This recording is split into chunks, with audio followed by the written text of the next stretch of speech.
The Utah air was cold and clear in November of 2009.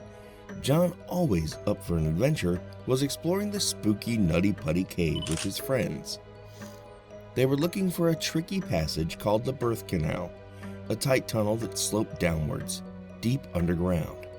Things took a scary turn for John. Thinking he was on the right track, John squeezed through a narrow opening. But it wasn't the birth canal. This was a hidden cave-in, a rocky trap nobody knew about. Stuck upside down, way down below, John started to panic. Help came quickly, but the cave wouldn't let John go. This is the sad story of how a fun caving trip turned into a fight to get out alive in the creepy Nutty Putty cave. John Edward Jones had always been drawn to the thrill of an exploration. From a young age, he was captivated by stories of adventurers and explorers who braved the unknown. This passion led him to the underground world of caving, a realm of dark, twisting passages and hidden wonders. Now a 26-year-old medical student, John saw caving not just as a hobby, but as a way to connect with nature and push his own limits. As Thanksgiving approached in 2009, John eagerly anticipated a caving trip with his family and friends. The destination? Nutty Putty Cave, a popular spelunking spot in Utah, known for its intricate network of tunnels and chambers.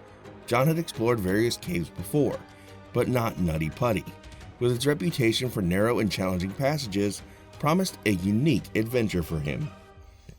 The group set off on a crisp November morning, spirits high and gear in tow. Laughter and conversation filled the air as they made their way to the cave's entrance, a nondescript hole in the ground that bellied the complexity beneath. For John, this trip was a chance to share his life of caving with his loved ones, creating memories that would last a lifetime. Among the cave's numerous passages, one stood out: the birth canal. This passage, notorious among cavers, was a tight, downward-sloping tunnel that tested even the most experienced spelunkers.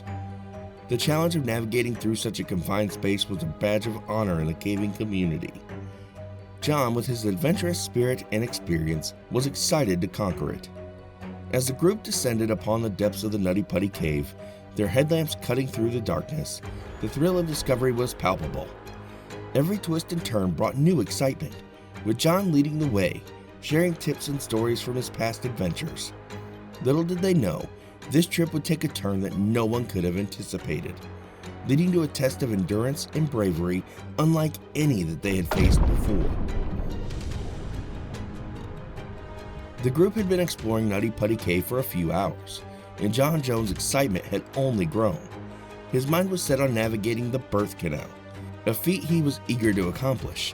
As they reached the central chamber, John decided to break from the group for a bit and locate the passage. He assured everyone that he would be fine and that he will meet them shortly. With his helmet light cutting through the darkness, John ventured deeper into the cave. The thrill of squeezing through tight spaces was exhilarating to him. Each narrow passage he encountered was like a puzzle, demanding physical dexterity and mental fortitude. This was where he felt most alive. He believed he had found the entrance to the birth canal. The passage before him was tight, more so than he had even anticipated. But that only added to the challenge. He took a deep breath and began to worm his way in. His arms pinned to the side as he inched forward. The walls of the cave pressed against him from all sides, but John was undeterred. The tightness of the space was a familiar, almost comforting sensation, a reminder of why he loved caving. However, as John continued to squeeze the narrow passage, he realized something was off. The tunnel seemed narrower than he remembered from the descriptions, and it was sloping downwards at a steeper angle. His movements became more labored, and it was increasingly difficult to find any leverage.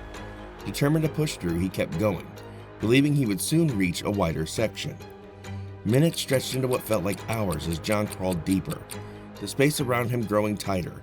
It wasn't until he could move no further that the chilling realization struck him. He had taken a wrong turn. The passage is not the birth canal, but an unmapped, dead-end tunnel. Panic began to set in as he found himself unable to move forward or backward. John tried to calm his racing mind. He took deep, measured breaths and attempted to wiggle free. But the more he struggled, the more firmly the cave grabbed him.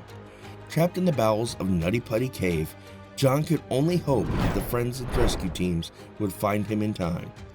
As the cold, unyielding rock pressed against his body, John Jones felt the rising wave of panic. He was stuck upside down in a narrow crevice, his head lower than his feet, with his arms pinned tightly to his sides. Every attempt to move only seemed to wedge him further into the tight space. The initial thrill of exploration had long since given way to a desperate struggle for freedom. John's breathing grew rapid and shallow as he tried to control his growing fear. He attempted to wiggle his body, using only leverage that he could find, but the rock walls seemed to close in tighter with each movement. His muscles strained with effort, but it was no use. He was well and truly stuck. And the physical toll on his position began to manifest. His head throbbed from the pressure, and his arms and legs started to go numb, the upside-down position causing blood to pool to his head, making it difficult to think clearly. John tried to focus on his breathing, taking slow, deep breaths to stave off the rising sense of claustrophobia. With every passing minute, the cave's silence seemed to grow louder, amplifying his sense of isolation. He called out for help, his voice echoing faintly through the narrow passageway. He knew his friends and family would be searching for him, but his weight was excruciating.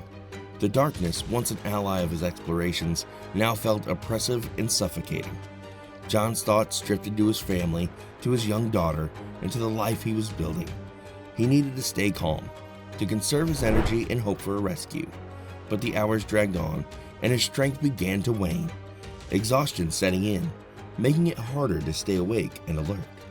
The cave seemed to close in around him, a relentless reminder of his precarious situation. As time passed, the effects of being trapped became more severe. The pressure in his chest began to make him breathing increasingly difficult, and his limbs were now completely numb. The cold seeped deep into his bones, and he shivered uncontrollably. John knew that he had to stay conscious, but the weight of the situation pressed on him, both physically and mentally. In the darkness of Nutty Putty Cave, John Jones' world had shrunk to a narrow passageway that held him captive. Each minute felt like an eternity, and the hope for a rescue was the only thing keeping his mind focused. Desperation gnawed at him, but he clung to the belief that help would come, that he would see the light of day again. The alarm was raised quickly when John's friends realized he was missing. They retraced their steps, calling out his name and searching for passages where they had last seen him. Their shouts echoed through the cave, but there was no response. Panic set in, and they hurried to the surface to call for help. Rescue teams arrived swiftly, a mix of trained spelunkers and emergency personnel. They brought ropes, pulleys, and specialized equipment, prepared for the daunting task ahead. The cave's tight passages and John's precarious position made the rescue operation incredibly complex.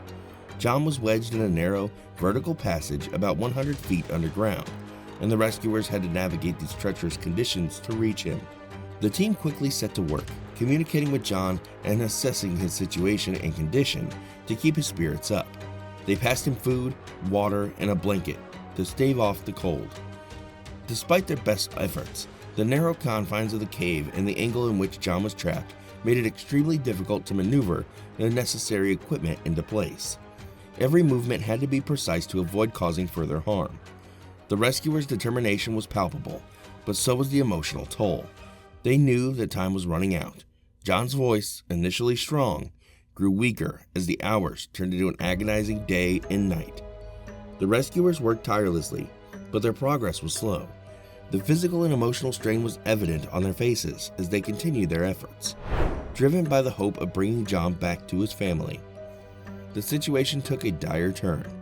The narrowness of the passage and the angle in which John was trapped made it impossible to free him. After 27 hours of intense effort, a pulley system designed to pull John out failed, and he slipped further into the crevice. The rescue team faced the heartbreaking realization that they could no longer reach him safely. The devastating news spread quickly.